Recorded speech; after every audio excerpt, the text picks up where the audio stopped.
Guys, in this video we will discuss forecasting problems using Holt-Winters multiplicative method in three different ways. In your assignment 2, question number 10, there is one question that is shown here. I have changed some values. I have added one period more at this place. First 2014 30,000, and I have changed the year for simplicity, and this questions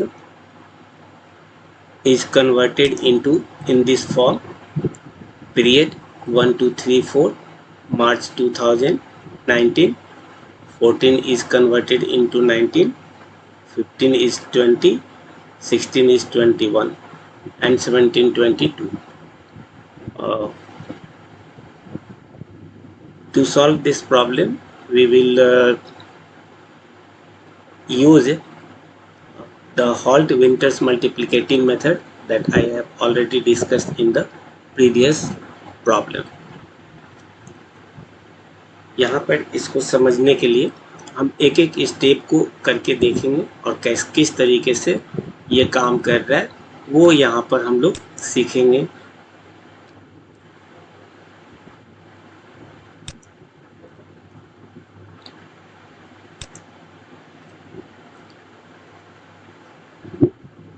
किसी भी forecasting के लिए हमें कुछ values की ज़रूरत पड़ती है, जैसे एक्चुअल डिमांड क्या है जो हमारे क्वेश्चंस में दिया हुआ है।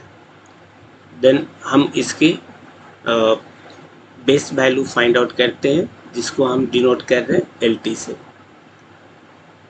थर्ड जो हमारा स्मूथिंग कांस्टेंट है जिसको ट्रेंड स्मूथिंग कांस्टेंट कहते हैं, उसको हम यहाँ पर दिखा रहे हैं TT से, और सीजनलिटी को शो करने के लिए ST का यूज़ कर रहे हैं। ये लास्ट कॉलम हमारा फोरकास्टिंग का है। क्योंकि हम Holt-Winters मल्टीप्लिकेटिव मेथड यूज़ कर रहे हैं तो हमारा जो भी फोरकास्टिंग होगा वो अगले साइकिल के लिए होगा। जैसे यदि हम साल को 12 पीरियड्स में डिवाइड कर दें तो 2012 का कंप्लीट डेटा इनिशलाइज होगा और 2012 ईयर्स के डेटा की बेसिस पर हम 2013 का फोरकास्टिंग करेंगे। तो यहाँ पर हमने 2019, 2020, 2021 और 2022 का डेटा लिया है। तो इस जगह पे साल को हमने 4 पीरियड्स में डिवाइड किया है, एक साल में 4, यानी क्वार्टरली हमने यहाँ पे डेटा को एक्सेप्ट किया है। तो क्वार्टरली डेटा को एक्सेप्ट करने के लिए हमने मार्च, जून, सितंबर और दिसंबर 3 मंथ्स का गैप रखा है। तो हमारा जो यहाँ पर साइकिल चलेगा वो 4 का साइकिल चलेगा। यदि हम मंथ वाइज यूज़ करें तो हमारा साइकिल 12 का चलेगा। कहने का मतलब हुआ कि हम जो यहाँ पर K की वैल्यू लेंगे, इस K की वैल्यू हम 12 रख सकते हैं, 4 रख सकते हैं, इवन हाफ ईयरली भी रख सकते हैं, 2 भी रख सकते हैं। ये हमारे डेटा पे डिपेंड करता है और हम डेटा किस तरह का यूज़ कर रहे हैं। तो हम क्वार्टरली डेटा को यूज़ कर रहे हैं। फर्स्ट साइकिल हमारा फर्स्ट पीरियड हमारा जनवरी, फरवरी, मार्च है। देन अप्रैल, मई, जून का डेटा है। 3 महीने का हमने डेटा यहाँ पे यूज़ किया है। फर्स्ट को हम अपने ओरिजिनल क्वेश्चन में 1 2 3 4 इस तरह से दिखाया है। डेटा में वहाँ पर जून से स्टार्ट किया था, यहाँ पर हम एक और मंथ ऐड कर दिए मार्च 2019, और इसमें हमने एक एज्यूम डेटा ले लिया मार्च के अकॉर्डिंग, क्योंकि मार्च में सीजनलिटी शो हो रही है 34,000, 38,000 in next year, then 41,000, about 4,000 का डिफरेंस आ रहे हैं। मार्च टू मार्च 4,000 का डिफरेंस है इसलिए हमने यहाँ पे 34 के कॉरस्पॉन्डिंग 30,000 रखा है मार्च 2019 के लिए। तो ये हमारा डेटा है।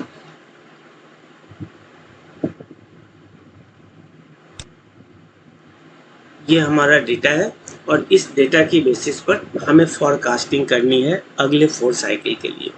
तो अगले 4 साइकिल के लिए हम या तो 2019 के डेटा को इनिशियलाइज करके 2020 के डेटा को फॉरकास्ट कर सकते हैं, या 2020 को इनिशियलाइज कर 2021 का फॉरकास्टिंग कर सकते हैं। तो एक साल पहले का हम डेटा इनिशियलाइजेशन पर्पस के लिए यूज़ करेंगे और नेक्स्ट ईयर में उसकी फॉरकास्टिंग करेंगे। तो हमारा 2019 मार्च टू दिसंबर ये डेटा हमारा इनिशियलाइज हो रहा है 2020 की फॉरकास्टिंग के लिए। इसकी इनिशियलाइजेशन कैसे करनी है ये सारा स्टेप यहाँ पे लिखा हुआ है। इसको हम 1 बाय 1 करके दिखाते हैं किस तरह से हम इसकी इनिशियलाइजेशन करेंगे। वैसे तो यहाँ कैलकुलेशन किया हुआ है और इस कैलकुलेशन में 3 स्मूथनिंग कांस्टेंट यूज़ कर रहे हैं, अल्फ़ा, बीटा, गामा। अल्फ़ा हमारे बेस वैल्यू है और बीटा हमारा ट्रेंड वैल्यू है और गामा हमारा सीजनलिटी को शो कर रहा है। अल्फ़ा, बीटा, गामा की वैल्यू क्या होगी ये हम प्रीवियस क्लास में ऑलरेडी डिस्कस कर चुके हैं। इस प्रॉब्लम को हम यहाँ पर 3 तरीके से सीखेंगे कि किसी भी तरीके से काम करें तो उसकी फॉरकास्टिंग क्या आ रही है। जिसकी फॉरकास्टिंग एरर मिनिमम होगी वो बेस्ट मेथड माना जाएगा। तो हम यहाँ पर अपने डेटा को रखते हैं और बाकी सारी डेटा को हम यहाँ पर डिलीट करते हैं। ये सारी डेटा को हम डिलीट करते हैं और इसके फॉर्मूला को कैसे यूज़ करेंगे ये हम यहाँ पर सीखते हैं। सबसे पहले क्योंकि हमें इस हॉल्ट विंटर्स मल्टीप्लिकेटिव मेथड को यूज़ करना है, तो इस हॉल्ट विंटर्स मल्टीप्लिकेटिव मेथड में हमारा लेवल डेटा और बेस डेटा को फाइंड आउट करने का फॉर्मूला ये दिया हुआ है। ट्रेंड डेटा को फाइंड आउट करने का ये फार्मूला यूज़ करेंगे और सीजनलिटी को फाइंड आउट करने के लिए हम इस डेटा को यूज़ करेंगे। इस 3 फार्मूले को हम फर्स्ट ईयर यानी 2019 में यूज़ करेंगे और इस 2019 के इनिशियलाइजेशन के बाद हम इसकी बेसिस पर 2020 से फॉरकास्टिंग करना शुरू करेंगे। यदि 2020 को हम इनिशियलाइज कर दें तो 2021 के मार्च से हम इसकी फॉरकास्टिंग कर सकते हैं। हमें नेक्स्ट 4 साइकिल्स का 4 पीरियड का हमें फॉरकास्टिंग करनी है। तो हम 2019 को अपना बेस बनाते हैं, इसको इनिशियलाइज करेंगे। क्योंकि हमारा फर्स्ट बेस मार्च के पहले हमारा कोई डेटा अवेलेबल नहीं है, तो हमारा जो मार्च का डेटा है उसी डेटा को हम यहाँ पर इंसर्ट करेंगे। इसका सेल नंबर है E11। E11 में इनिशियलाइज कैसे करना है, E11 इक्वल टू D11। तो इस जगह पर हम फॉर्मूला देंगे इक्वल D11। ये हमारा D11 है। D11 क्लिक किया और एंटर प्रेस कर दिया, इसकी वैल्यू हमारी आ गई। यहाँ हम एज्यूम करके भी करेंगे काम, लेकिन वो सेकेंड और थर्ड मेथड में चेक करेंगे। फर्स्ट प्रोसेस में हम मार्च 2019 के बेस डेटा को उसके एक्चुअल डिमांड के इक्वल रखा है, यानी LT इक्वल टू 80। और इसका ट्रेंड वैल्यू चूँकि निकालते हैं हम करेंट एक्चुअल डेटा में से जस्ट प्रीवियस पीरियड के एक्चुअल डेटा को घटाते हैं। और एक तरीका वो है, दूसरा तरीका हम इस फॉर्मूले से यूज़ कर सकते हैं। तो इस फॉर्मूले में बेस डेटा के लिए जो लिखा हुआ alpha actual demand of that period divided by seasonal factor T minus के का क्या मीनिंग है ये आप समझ रहे हैं। कि मेरा साइकिल है 4 पीरियड पहले का है, तो यहाँ पर हमें चाहिए मार्च 2018 का डेटा जो हमारे पास अवेलेबल नहीं है। इसलिए हम इस जगह पर क्या यूज़ कर रहे हैं, डायरेक्ट एक्चुअल डिमांड को LT में हमने स्टोर कर लिया। इसी तरह से ट्रेंड डेटा के लिए L T minus L T minus one है। तो एल टी माइनस वन, ये डेटा चूँकि इसके ऊपर कोई डेटा अवेलेबल नहीं है, तो हम इस डेटा में से प्रीवियस डेटा घटा नहीं सकते।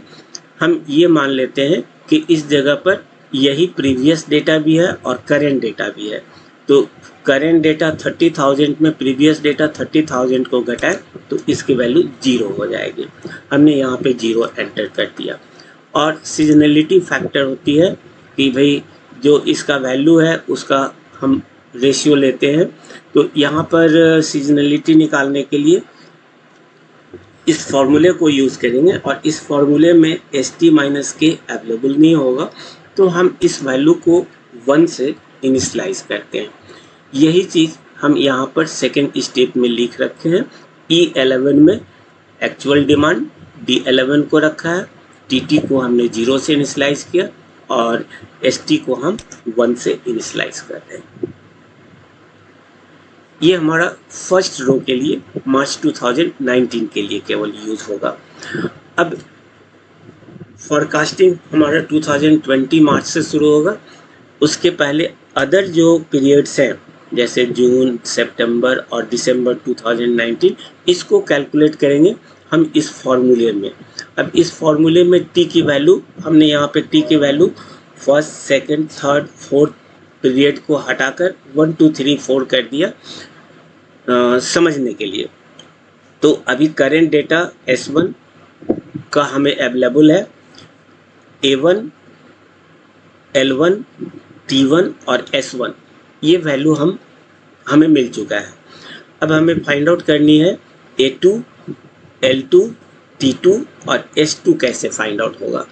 तो A2 हमारा दिया हुआ है 8000, L2 को फाइंड आउट करने के लिए हम इसमें ये फॉर्मूला यूज़ करेंगे, मगर यहाँ पर T की वैल्यू 2 है और K की वैल्यू 4 है। क्योंकि एक ईयर को हमने क्वार्टरली हम यहाँ पे क्वार्टरली यूज़ कर रहे हैं, तो एक ईयर में क्वार्टरली 4 टाइम्स आएंगे। तो इस जगह पे K की वैल्यू 4 है और T की वैल्यू 2 है। 2 माइनस 4 को यदि फाइंड आउट करें तो नेगेटिव वैल्यू होगा, जो कि हमारे पास अवेलेबल नहीं है। इसलिए इस जगह पर हम ये मान लेंगे कि S1 की जो वैल्यू है उसी से उसको डिवाइड करेंगे। तो फर्स्ट फॉर्मूला में हम ये काम करने जा रहे हैं। L जून, L ये हमारा L जून का सेल है।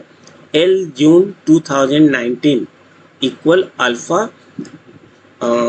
एक्चुअल डिमांड जून 2019, और इस जगह पर S चूँकि नेगेटिव वैल्यू जा रहा है, इसलिए हम इस जगह पर मार्च 2019 का सीजनल वैल्यू जो होगा उससे डिवाइड करेंगे। देन प्लस 1 माइनस अल्फ़ा, और ये हमारा बेस स्मूथनिंग कांस्टेंट है।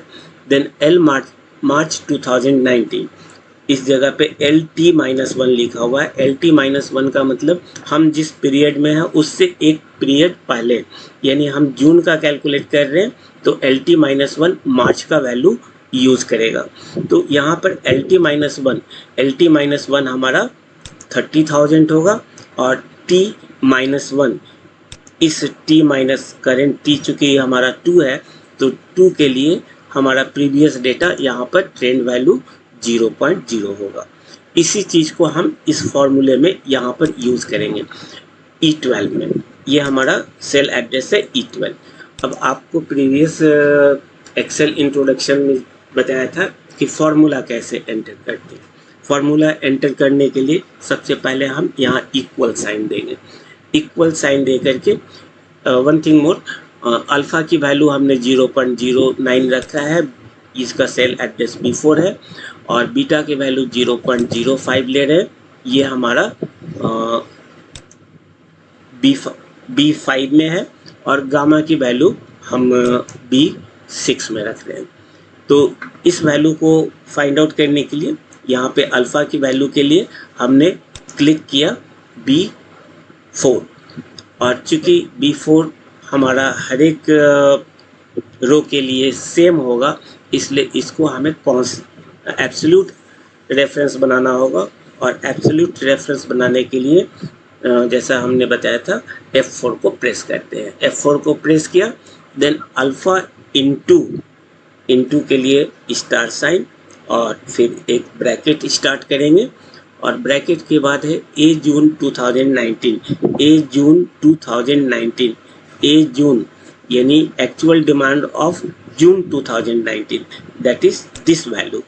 ये वैल्यू हम यहाँ पे देंगे और डिवाइड करेंगे इसको इस एस मार्च 2019, एस मार्च 2019 इस वैल्यू से, और इस वैल्यू को हम यहाँ पर कांस्टेंट बनाएंगे क्योंकि यही चीज़ हम इस पूरे पीरियड के लिए यूज़ करना चाह रहे हैं, 2019 के लिए यूज़ करना चाह रहे हैं।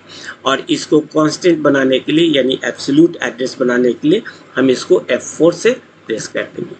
इस तरह से ये हमारा कांस्टेंट हो गया और फिर इसको ऐड करेंगे plus, then opening bracket 1 minus और अल्फ़ा की वैल्यू हमारा B4 में है, हम B4 को क्लिक करेंगे और इसकी वैल्यू कांस्टेंट होगी यानी एब्सोल्यूट बनाना होगा, तो हम इसको F4 प्रेस करेंगे और इस ब्रैकेट को क्लोज कर हम फिर से एक मल्टीप्लिकेशन साइन देंगे और तब L March 2019 with in bracket हम L मार्च 2019, L ये हमारा है और ये मार्च 2019, L मार्च 2019 ये वैल्यू है। इस वैल्यू को हमने इस वैल्यू को एक्सेप्ट करने के लिए हमने इस सेल को क्लिक किया, फिर प्लस साइन और तब है ट्रेंड मार्च 2019, ट्रेंड मार्च 2019 जो कि ये वैल्यू है।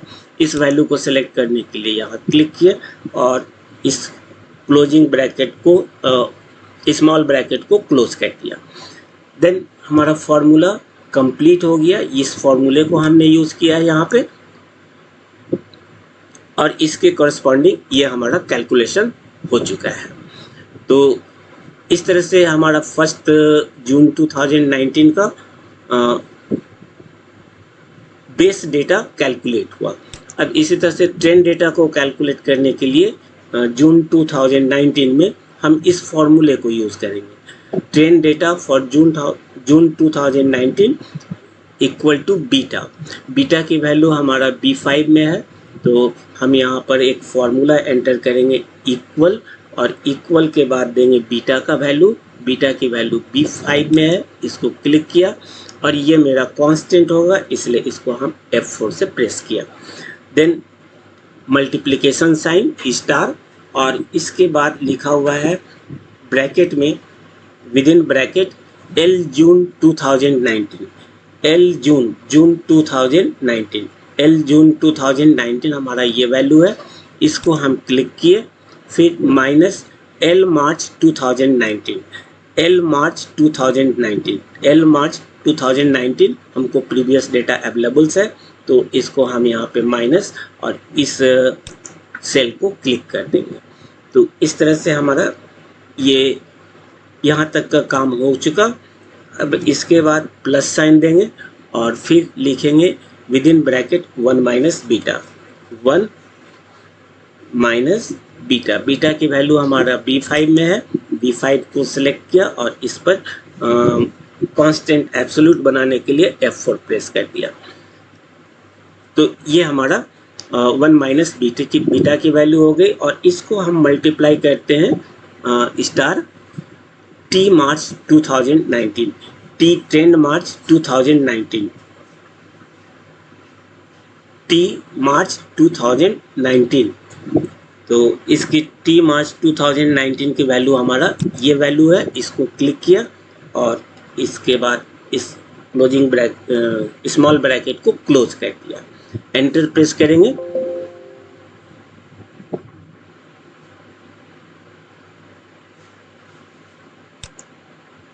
ये हमारा कैलकुलेशन शो कर दिया। तो इस तरह से ट्रेंड वैल्यू निकल गई। अब सीजनलिटी को फाइंड आउट करने के लिए हम इस थर्ड फॉर्मूले को यूज़ करेंगे और इस थर्ड फॉर्मूले में S जून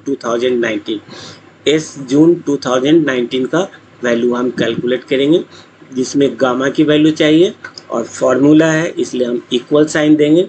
गामा की वैल्यू B6 में है, इसको हमने क्लिक किया, इसको एब्सोल्यूट बनाएंगे, F4 प्रेस किया, देन स्टार साइन देंगे और इसके बाद लिखा हुआ है with in bracket actual demand of June 2019, actual demand of June 2019, this value, then divided by L, I mean base June 2019, base June 2019, ये एड्रेस बेस जून 2019, इसको क्लिक कर हम इस ब्रैकेट को क्लोज कर दिए और इसके बाद लिखा हुआ है प्लस, तो हम प्लस का साइन देंगे और एक ओपनिंग ब्रैकेट देंगे 1 माइनस गामा, गामा की वैल्यू B6 है और ये एब्सोल्यूट होगा, F4 प्रेस करेंगे, देन क्लोजिंग ब्रैकेट और इसको मल्टीप्लाई करा देंगे, फिर किस वैल्यू से है यहाँ S मार्च 2019 से। एक्चुअल में ये एस टी माइनस के है, तो चूंकि टी की वैल्यू 2 है और के की वैल्यू 4 पीरियड है, चूंकि क्वार्टरली हम यूज़ कर रहे हैं तो के की वैल्यू 4 है, 2 माइनस 4 माइनस 2 जो कि डेटा अवेलेबल नहीं है, तो हम आपको पहले ही बताया था कि फर्स्ट पीरियड के लिए एस टी माइनस के की जगह पे S1 को यूज़ करेंगे। तो S1 हमारा ये सीजनलिटी वैल्यू है जो मार्च 2019 का कहलाएगा, इसीलिए लिखा हुआ है S March 2019।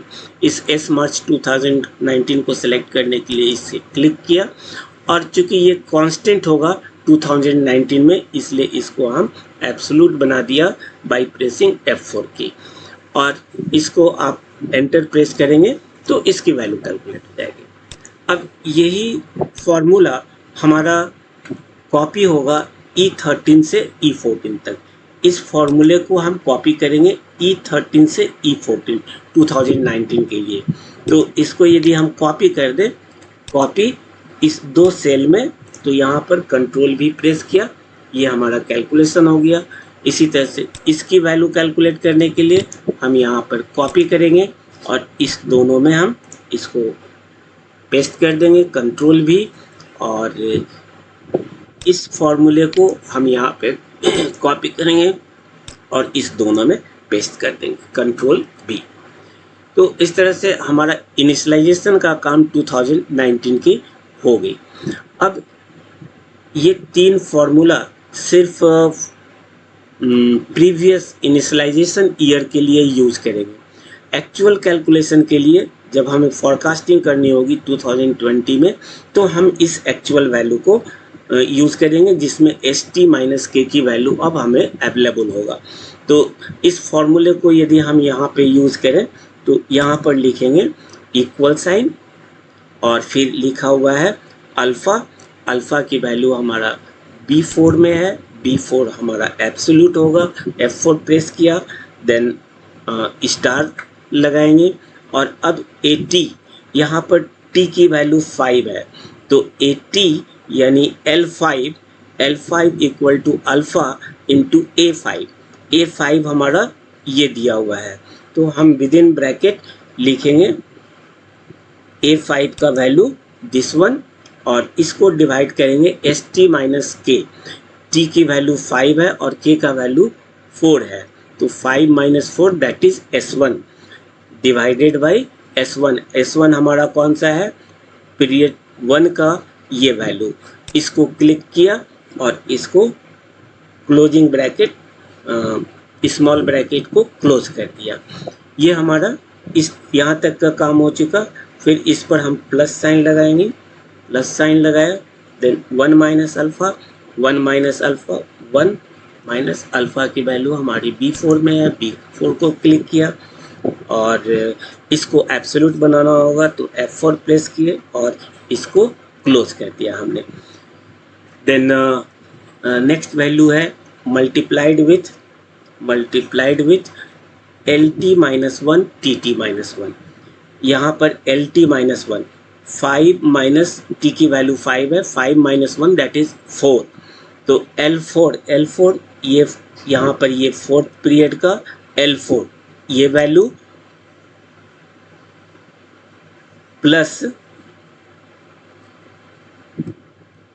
Plus T-1 means 5 minus 1, 5 minus 1 that is T4। तो फोर्थ पीरियड का T हमारा ये वैल्यू है, इसको क्लिक किया और इस जगह पे एक ब्रैकेट छोड़ रखे हैं, तो हम इसका पहले यहाँ पर एक ब्रैकेट देंगे, टाइप करते वक्त मिस्टेक हो गया, और एंटर प्रेस कर देंगे। तो ये हमारा बेस वैल्यू होगा फॉर मार्च 2020, जो कि यहाँ पर ये फॉर्मूला लिखा हुआ है। यही चीज़ जो हम काम यहाँ पे किए हैं, इस फॉर्मूला को यूज़ करते हुए जो भी काम किया वो चीज़ हमारा यहाँ पर लिखा हुआ है, जिसको कि हम E15 में टाइप किए हैं। इसी तरह से अब इस फॉर्मूले को यूज़ करेंगे ट्रेंड वैल्यू फाइंड आउट करने के लिए।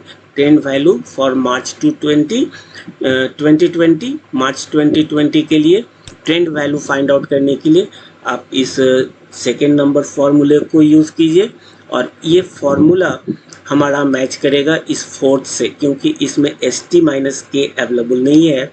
तो जो फॉर्मूला यहाँ लिखा हुआ है वही फॉर्मूला ये भी है।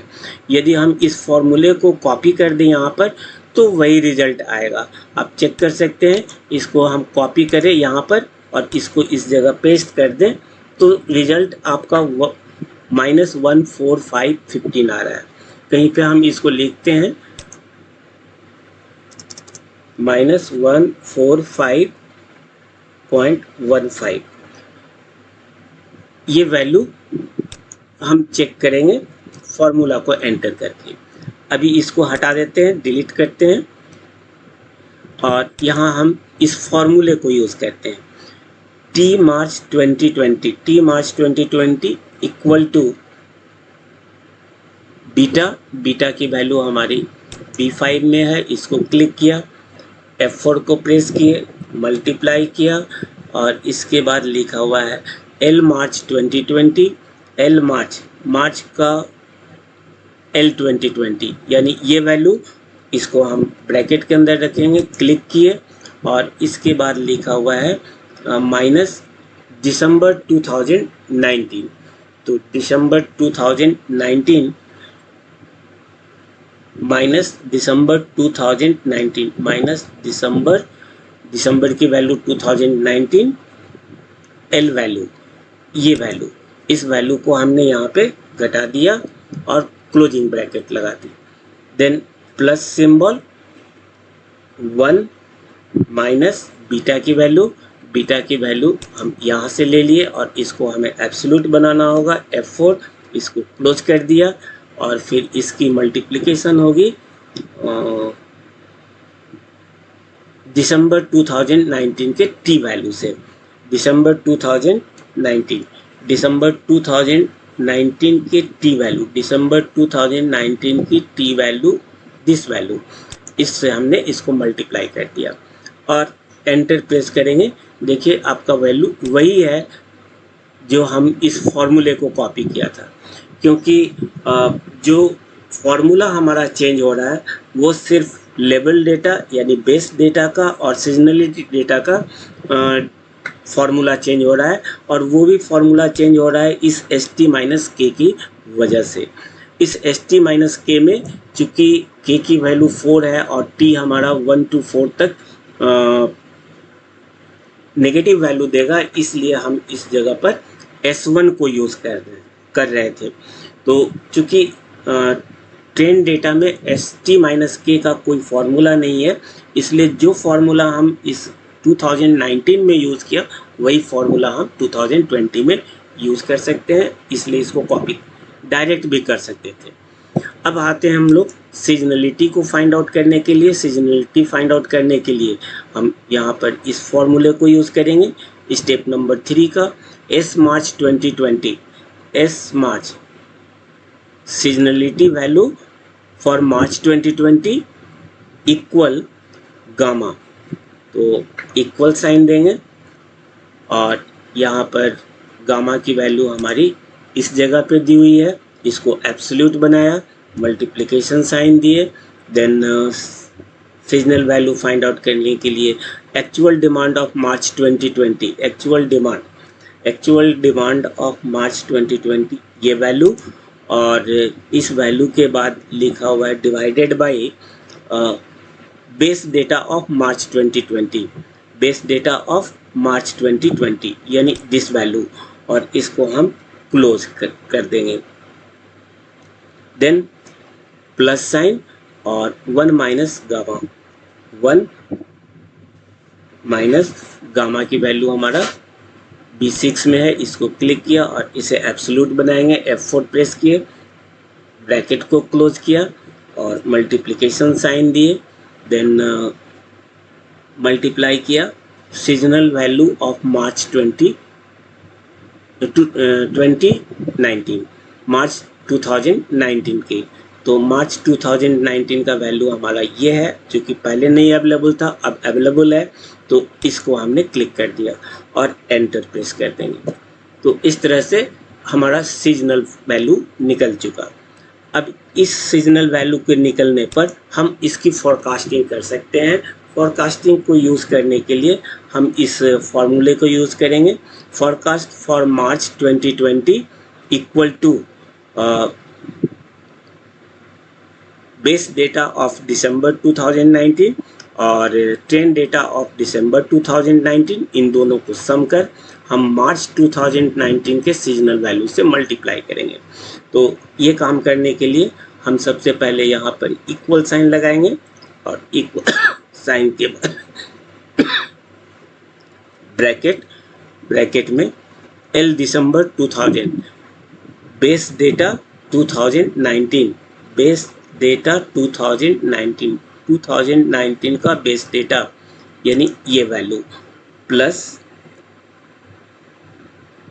2019 का ट्रेंड डेटा, 2019 का ट्रेंड डेटा ये वैल्यू, इसको हमने क्लिक किया और ब्रैकेट को क्लोज कर दिया, फिर मल्टीप्लिकेशन साइन, और अब यहाँ पर सीजनल वैल्यू मार्च 2019।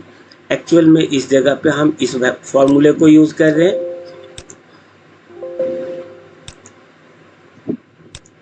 इस जगह पे हम इस फॉर्मूले को यूज़ कर रहे हैं, और इस जगह पे t की वैल्यू 5 है, तो 5 माइनस 4 दैट इज S1, और S1 हमारा ये फॉर्मूला है जो कि मार्च 2019 का है। तो इसको क्लिक किया और एंटर प्रेस कर देंगे। ये हमारा मार्च 2020 का फॉरकास्ट वैल्यू है, और एक्चुअल इसका डिमांड था 34,000, ये मेरा फॉरकास्ट वैल्यू है। अब इस फॉर्मूले की कॉपी हम अदर के लिए कर दें तो ये सारा कैलकुलेशन हमारा दिसंबर तक का देगा। इसको हमने पेस्ट कर दिया, कंट्रोल भी, और इस फॉर्मूले की कॉपी करके हमने पेस्ट कर दिया अदर में, कंट्रोल भी, और इस फॉर्मूले को कॉपी किया हमने, इस फॉर्मूले को हमने कॉपी किया और इसको पेस्ट किया इसमें, कंट्रोल भी, और यहाँ जो हमारा फॉर्मूला है उसको कॉपी कर दिया इस जगह पे। तो जो रिलेटिव एड्रेस और एब्सोल्यूट एड्रेस का हमने कंसेप्ट बताया था, उसी कंसेप्ट के बेसिस पर ये सारा काम हमारा हो गया। हम 2019 के हेल्प से मार्च 2020 के 4 पीरियड्स का हमने फॉरकास्टिंग कर दी। एक्चुअल डिमांड 34, यहाँ 25,000 समथिंग दिखा रहा है, ये यहाँ पे 10,000, 25,937 कुछ दिखा रहा है, यहाँ पर एक्चुअल डिमांड 18,000 और ये 24 और ये 23, ये करीब इसके बराबर है। तो यहाँ हम देख रहे हैं कि जो फॉरकास्टिंग है वो ऑलवेज पॉजिटिव आ रहा है, यानी यहाँ पे बायसनेस है, और कहीं पर फॉरकास्ट वैल्यू हाई भी होना चाहिए एक्चुअल डिमांड से और कहीं लो होना चाहिए, जो कि आप पहले पढ़े थे कि फॉरकास्टिंग एरर हमारा फ्लक्चुएट करना चाहिए बेस्ट रिजल्ट के लिए, लेकिन ये हमारा सही मॉडल नहीं दिखता है। तो हम इसको अब सेकेंड वे से इसी प्रॉब्लम को सॉल्व करेंगे। इस प्रॉब्लम को सेकेंड वे से सॉल्व करने के लिए हम दूसरे सीट में जाते हैं, जो कि यहाँ पर लिखा हुआ है सेकेंड वे। हम इस जगह पे आए तो यहाँ पर इनिशियलाइजेशन करने का तरीका हम दूसरा लेंगे। और इनिशियलाइज करने का तरीका क्या होगा, इस जगह पर हम सीजनलिटी को कैलकुलेट करने के लिए इस फॉर्मूले को ऑलवेज यूज़ कर रहे थे, और इस जगह पर t-k की जगह पे S1 यूज़ किया था 2019 के लिए बेस डेटा में और सीजनल डेटा में, क्योंकि ST-k इसी दो जगह पे दिया हुआ है। तो ST-k और बेस डेटा और सीजनल डेटा में S1 की जगह पे हम सीजनलिटी फैक्टर निकालते हैं किसी और तरीके से। वहाँ पर सीजनलिटी फैक्टर हम इस फॉर्मूले से निकाल रहे थे, यहाँ पर हम इनिशियलाइजेशन में सीजनलिटी फैक्टर किसी और तरीके से निकालेंगे। और वो तरीका क्या होगा हमारा, ये है कि हम 2019 के सारे डेटा का ऐड करेंगे। ये 2019 के एक्चुअल डेटा को हम ऐड करेंगे और इसका एवरेज निकालेंगे। तो इसका एवरेज निकालने के लिए हम 2019 के एक्चुअल डिमांड को इस जगह पर दिखा रहे हैं। Average D11 to D14, D11 ये हमारा D11 है और ये हमारा D14 है। इस जगह पे हमने रेंज लिया, तो इस सारे के सम का हमने एवरेज निकाला किस सेल में, E4 में। E4 में हमारा एवरेज ऑफ 2019 दिया हुआ है। 2019 एवरेज वैल्यू इस जगह पे हम दे रखे हैं और ये हमारा कैलकुलेशन है। अब सीजनलिटी फैक्टर फाइंड आउट करने के लिए हम उसके एक्चुअल डिमांड को, उस पीरियड के एक्चुअल डिमांड को हम डिवाइड करेंगे इस एवरेज डेटा से। तो ये फैक्टर हमको मिलेगा, देख सकते हैं आप। D11 हमारा कौन सी वैल्यू हो गई, 30,000। ये हमारा D11 है और इस जगह पे D11 को हमने E4 से डिवाइड किया है, क्योंकि हमारा ये वैल्यू कांस्टेंट होगा इस 2019 के हर एक पीरियड के लिए। तो हमने इसको एब्सोल्यूट बना दिया और इस जगह पे D11 डिवाइडेड बाई $4 किए। अब इस फॉर्मूले को यदि इस जगह पे कॉपी करें तो यहाँ पर कॉपी करने पर ये ऑटोमेटिकली D13 होगा और ये वैल्यू $4 ही होगा। यानी 8,000 को हम इस एवरेज से मल्टीप्लाई कर रहे हैं, देन 13,000 को हम इस एवरेज से मल्टीप्लाई कर रहे हैं और 23 को इस एवरेज से मल्टीप्लाई कर रहे हैं। आप यहाँ पे देख सकते हैं, इजीली इसको आप क्लिक करेंगे तो D14 हमारा ये वैल्यू है। इस वैल्यू को हम डिवाइड कर रहे हैं E4 यानी दिस वैल्यू से, जो कि फिक्स है। तो सीजनलिटी यहाँ निकालने के लिए हम इस सीजनलिटी फॉर्मूले को यूज नहीं करके एवरेज फार्मूला को यूज़ किया है। आप यहाँ पे और भी कोई दूसरा मेथड भी यूज़ कर सकते हैं, एज्यूम भी कर सकते हैं, लेकिन ये मेथड ज़्यादा बेटर होता है। तो हम इस सीजनलिटी फैक्टर को निकाला और बाकी जो हमारा एलजून और ट्रेंड है इसको उसी तरीके से रखा जो फर्स्ट वे में रखा है।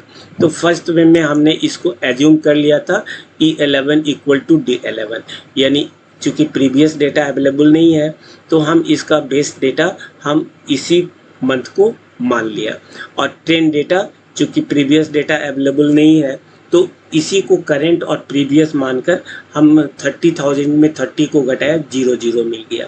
सीजनलिटी के लिए फर्स्ट रो में 2019 के लिए हमने 1 माना था फर्स्ट वे में। यहाँ पर हम इस क्या कर रहे हैं, इस 30,000 को इस एवरेज से डिवाइड कर रहे हैं और ये एवरेज कैसे निकाला वो आपको बताया। आप एवरेज फिर से निकाल करके देख सकते हैं, इक्वल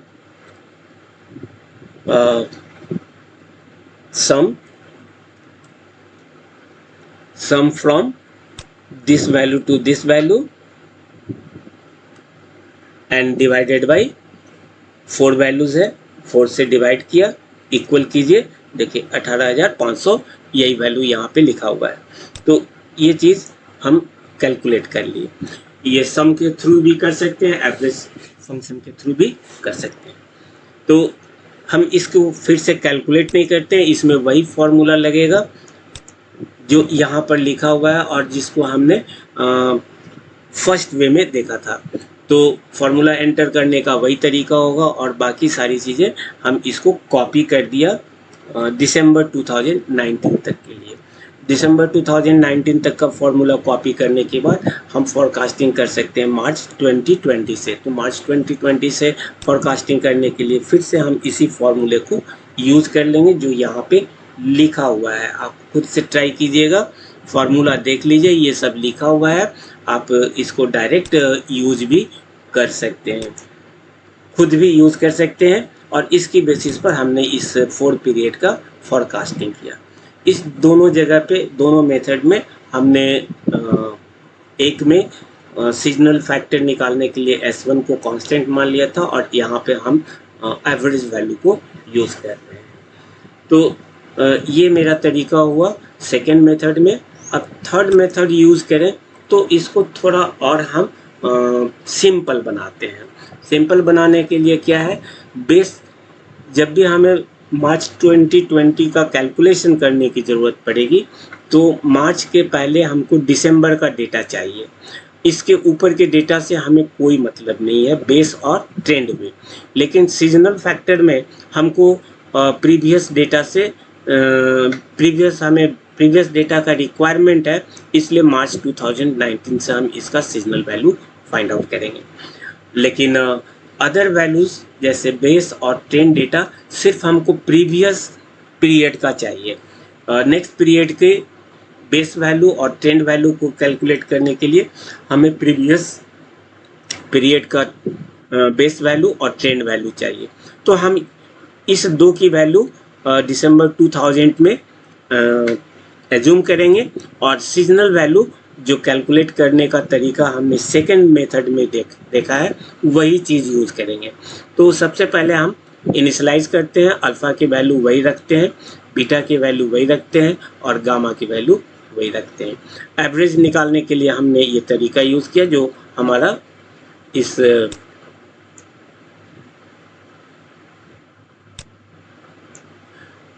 E4 में लिखा हुआ है। ये सारी चीज़ें हम देख चुके हैं, तो आगे हम कोई काम नहीं करते। और दिसंबर 2000 के बेस को हमने क्या किया, E14 इक्वल टू D11 रखा है। E14 इक्वल टू D14 हमने इसका बेस वैल्यू को एज्यूम कर लिया कि इस समय जो हमारा बेस है वो प्रीवियस जो एक्चुअल या उस पीरियड का जो एक्चुअल डिमांड है वही वैल्यू हमारा बेस वैल्यू है। आप इसको इंक्रीज भी कर सकते हैं, डिक्रीज भी कर सकते हैं एज पर योर ऑब्जर्वेशन की बेसिस पर इसको आप 23,000 से कुछ अधिक भी रख सकते हैं, कम भी रख सकते हैं, या वही डेटा रखते हैं। हमने यहाँ एज्यूम कर लिया कि वही डेटा है। आप 500 भी कर सकते हैं, 24,000 भी कर सकते हैं एंड सो ऑन। और इस जगह पर ट्रेंड निकालने के लिए हमने क्या किया कि जो D14 है यानी 23,000, इसको डिवाइड कर दिया 13,000 से।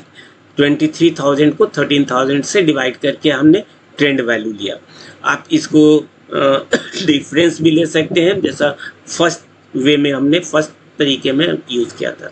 यहाँ पर हमने इसका रेशियो ले लिया। रेशियो लेने के लिए हमने क्या किया, करेंट एक्चुअल डिमांड को प्रीवियस एक्चुअल डिमांड से डिवाइड किया। तो आप देख सकते हैं कहीं पर हम इस फॉर्मूले को यूज़ करके दिखाते हैं, equal this value divided by this value. तो आप देखिए यहाँ पे 1.769 समथिंग आ रहा है। यदि इसकी हम फॉर्मेटिंग कर दें, फॉर्मेट सेल और नंबर में जाकर डेसिमल के बाद 2 डिजिट रखने के लिए इसको रख लें, ओके कर दिया तो देखिए 1.77 यही वैल्यू यहाँ पे लिखा हुआ है। तो ये हमारा ट्रेंड वैल्यू मिल गया। और सीजनल वैल्यू फाइंड आउट करने के लिए हमने सबसे पहले इसका सम किया और इस पूरे 2019 का एवरेज निकाला जो हमारा 18,500 है, और हर एक पीरियड के एक्चुअल डिमांड को इससे डिवाइड किए। 30,000 को इससे डिवाइड किया 1.62, इसको डिवाइड किया इससे 0.43, और इसमें हमने फार्मूला क्या यूज़ किया, फार्मूला यूज़ किया equal sign D11 divided by this E4 और E4 को हमने एब्सोल्यूट बना दिया और इसी को कॉपी कर दी हमने कहाँ तक, दिसंबर 2019 तक। ये हमारा हो गया इनिशियलाइजेशन वैल्यू। अब इस डेटा की बेसिस पर हम इस मार्च 2020 को कैलकुलेट कर सकते हैं इसके हेल्प से, जो हमने सेकेंड वे में देखा था। आप फिर से यहाँ पे फॉर्मूला एंटर कर दीजिए, वही फॉर्मूला मिलेगा जो हमने सेकेंड वे में यूज़ किया था। और वो फॉर्मूला क्या था, ये वाली फॉर्मूला। इसको यदि नेम बेस बनाए तो इस फॉर्मूले को यूज़ किया है, जो कि इसी के हेल्प से ये बना हुआ है। टी की वैल्यू पर आप यदि कैलकुलेट करेंगे, टी की वैल्यू यहाँ दी हुई है, तो ये वैल्यू आपको मिल जाएंगे। अब यहाँ पर मार्च 2020 के लिए हमने इस 4 फॉर्मूले को यूज़ किया। बेस डेटा के लिए इसको यूज़ कर रहे हैं, बेस डेटा के लिए इसको यूज़ किया हमने 2020 में। ट्रेंड डेटा के लिए हमने इसको यूज़ किया और सीजनल वैल्यू के लिए मार्च 2020 के लिए हमने इस वैल्यू को यूज़ किया और फॉरकास्टिंग फाइंड आउट करने के लिए हमने इस फॉर्मूले को यूज़ किया। फॉर करेंट मार्च 2020 का जो एक्चुअल नेम है, जो यहाँ पे हमने डेटा में लिखा है, उसके अकॉर्डिंग आप देखेंगे तो ये वैल्यू आएगा। एक्चुअल में ये वैल्यू इसी फॉर्मूले से आ रहा है। तो ये हमारा कैलकुलेशन हो गया। हमने यहाँ पे अल्फा बीटा का वैल्यू सेम रखा है। आप यहाँ पर देख सकते हैं 34,000 एक्चुअल डिमांड और 37,000 फॉरकास्टिंग आ रहा है। 10,000 इसका एक्चुअल डिमांड है और 9,000 समथिंग यहाँ पे फॉरकास्टिंग वैल्यू है। 18,000 फॉरकास्ट है और यहाँ 16,000 है। ये 23 है और ये 28 है। यहाँ पर फॉरकास्ट वैल्यू एक्चुअल डिमांड से हाई है, यानी कि यहाँ पर ओवर फॉरकास्टिंग हो रहे हैं और यहाँ पे अंडर फॉरकास्टिंग हो रहा है। तो इस तरीके से ओवर फॉरकास्टिंग और अंडर फॉरकास्टिंग, जैसा कि प्रीवियस क्लास में आपको बताया था कि फॉरकास्टिंग हमारा ऑलवेज फ्लक्चुएट होना चाहिए और इसकी जो रेंज होनी चाहिए फ्लक्चुएशंस की, वो बहुत अधिक नहीं होनी चाहिए, मिनिमम होना चाहिए। तो फ्लक्चुएशन बहुत अधिक नहीं है। यहाँ 37 यानी 3,000 एबव जा रहा है और यहाँ पर 23 5,000 यानी देखा जाए तो -5 1,000 से 5,000 के बीच में है। तो इसकी बेसिस पर फॉरकास्टिंग एरर निकालेंगे और फाइंड आउट करेंगे कि इसमें सीजनलिटी है कि नहीं। जैसा कि हम अपने थ्योरी क्लास में जो फर्स्ट वीडियो था उसमें हमने बताया था कि फॉरकास्टिंग एरर फाइंड आउट करते हैं और इसको निकालने के लिए एक्चुअल डिमांड में से फॉरकास्टिंग वैल्यू उस पीरियड का निकालते हैं और तब देखते हैं कि पॉजिटिव और नेगेटिव का डिफरेंस कितना है और ये इसमें बायसनेस है या नहीं है, यानी ओवर फॉरकास्टिंग है या अंडर फॉरकास्टिंग है। ये फाइंड आउट करने के लिए ट्रैकिंग सिग्नल निकालते हैं, जिसका फॉर्मूला यहाँ पे दिया हुआ है। अब तीनों मेथड को यदि हम यहाँ पे कंपेयर करें तो इसमें पॉजिटिव नेगेटिव नेगेटिव पॉजिटिव यानी दोनों तरह की वैल्यूज है। सेकेंड वे में आए तो यहाँ पर पॉजिटिव वैल्यू है, यहाँ भी पॉजिटिव वैल्यू है, इस जगह नेगेटिव है और इस जगह पॉजिटिव है, यानी 3 टाइम्स पॉजिटिव 1 टाइम्स नेगेटिव आ रहा है। फर्स्ट मेथड देखें तो यहाँ ऑलवेज हमें पॉजिटिव वैल्यू मिला है, यानी ये हमारा मेथड सही नहीं है। तो आप डिफरेंट मेथड से डिफरेंट मॉडल को यूज़ कर आप ये चेक कर सकते हैं कि हम जो कैलकुलेशन कर रहे हैं वो मेरे एक्चुअल डिमांड से कितना फ्लक्चुएट कर रहा है और बायसनेस है या नहीं है, उसमें फॉरकास्टिंग एरर्स हैं कि नहीं है, ये सारी चीज़ सीजनलिटी अवेलेबल है कि नहीं है, ये सारे रूल्स हम प्रीवियस थ्योरी क्लास में बता चुके हैं। तो इस वैल्यूज़ को हम यहाँ पे चेक करके इस वैल्यू को कैलकुलेट करके चेक कर सकते हैं। इस 3 मेथड में हमें सबसे बेस्ट मेथड लग रहा है ये थर्ड वे, जिसमें कि फ्लक्चुएशंस है, 2 बार पॉजिटिव है और 2 बार नेगेटिव है, यानी इक्वल करीब करीब आ रहा है बाय ऑब्जर्वेशन। लेकिन आप बाय कैलकुलेशन आप थियोरेटिकली देखना चाहते हैं कि इसमें बायसनेस है कि नहीं, तो ट्रैकिंग सिग्नल निकालिए, जो कि हम थ्योरी क्लास में बताए थे। तो ये मेथड ज़्यादा बेटर लग रहा है। अब यदि आप और इसमें कुछ रिसर्च करना चाहते हैं तो इसकी वैल्यू को आप यहाँ चेंज कीजिए, यहाँ पर 8 दीजिए, जो हमने आपको प्रीवियस क्लास में बताया था इसको आप थोड़ा कम कर दीजिए 4, जिसकी वैल्यू आपको बताया था कि कितने से कितने के बीच में रखते हैं। इस वैल्यू पर जो इसका रिजल्ट है वो ऑटोमेटिकली यहाँ पर रिफ्लेक्ट होगा। अब आपको देखना है कि यहाँ पे फॉरकास्ट और एक्चुअल डिमांड के बीच डिफरेंस सबसे बेस्ट किस में आ रहा है। जो भी वैल्यू हमारा आएगा वो सबसे बेस्ट मेथड होगा। So all these are about the forecasting concept and और भी अदर वैल्यूज़ के लिए आप अपने डेटा को चेंज कर सकते हैं। यहाँ स्मूथिंग कांस्टेंट को चेंज कर सकते हैं। इस वैल्यू को तीनों मेथड में आप चेंज कर सकते हैं। हमने 3 तरीका बताया, 3 तरीके में से जो भी है, इसके बहुत सारे मेथड्स हैं। उस सारे मेथड्स में आप सिर्फ एक method examination point of view से अच्छे से चेक कर लीजिएगा और उसी से बना दीजिएगा। सारा मेथड सही है, हमें फॉरकास्टिंग कैसे निकालनी है वो केवल बता देना है।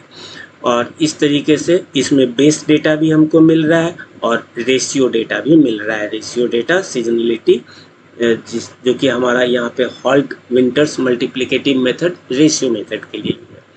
तो और भी अदर मेथड को आप चेक कर सकते हैं सेम डेटा पे, और चेक कर आप उसको पता कर सकते हैं कि सबसे बेस्ट मेथड कौन सा है। Okay, thank you.